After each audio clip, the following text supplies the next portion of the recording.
Yeah, you've been able to meet and network with so many different people, and just delving into the arts background definitely helped prepare you for the world of pro wrestling. Were you a fan growing up prior to the Diva Search? No, Really? I have to be really honest. No, I was not a fan. My mother used to watch it. I used to remember her and my younger sister was Abdul the Butcher. I think that was her favorite character.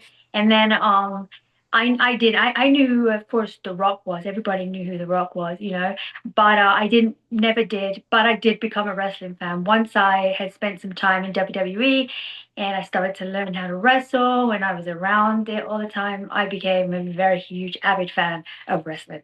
Yeah, and so with your background, being able to be in acting and dancing, uh, there's a certain amount of choreography, as you know, that goes into wrestling.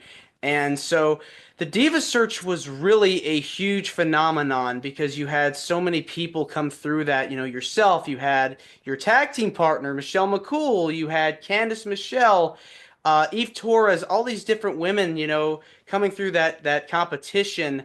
Tell me about the training and some of the stuff that they had you do every week because I remember watching that contest. It was pretty intense every week. Well, when we did the actual contest, I think that that's what you're referring to. When we did the contest, we didn't actually have any training. It was basically there were certain rules that we were given. We were given like rules, abide by this and stuff, and then more like guidelines. Like thank goodness they gave us those guidelines. Um, but there was no training at all. It was you're gonna make it or you're not gonna make it. If the fans like you, that's how it goes. If you do you want me to talk about the training after the Diva Search or just the Diva Well, Search? well, for now, let's talk about the Diva Search Yeah. because people still remember that time period, every week, weekly thing, voting, the weekly competitions, they had dance-offs, they had different all sorts of challenges, if I remember correctly. Do you have a favorite challenge you want to share?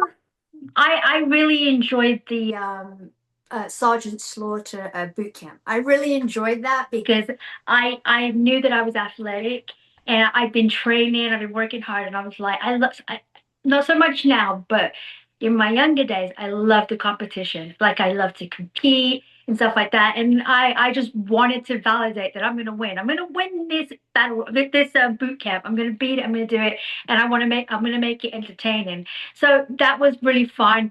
The one that sticks out to me that was fun but more of a shocker was when they gave us a pie in the face. Like I legit, they hit that so well. We didn't see the other girls because we were in the same locker room. So they said they made us stay in the locker room and they're like, you're not coming out, you're not doing anything, you're gonna sit in here. And we're like, okay. So we're like waiting, and then they'll call one girl out and then another, but we would never see them come back. So we didn't know what the hell was going on. It was just like, okay. Unpredictable. And then you got the now that I know everybody, like now that I know the wrestlers that were sitting around and catering, they were all like this like trying to act like nothing was happening. Nobody knew what was going on. So I was like, now I know, now I get it. They were all waiting for the joke. And the pie in the face was just, it was good. It was really good. It really did surprise all of us. And then the walk-in like past everybody after was just like this. Because but it was fun. I would do it again. I would do it again within a heartbeat. Anything, I would do anything to be able to have the life that I had again. I would do it all over again.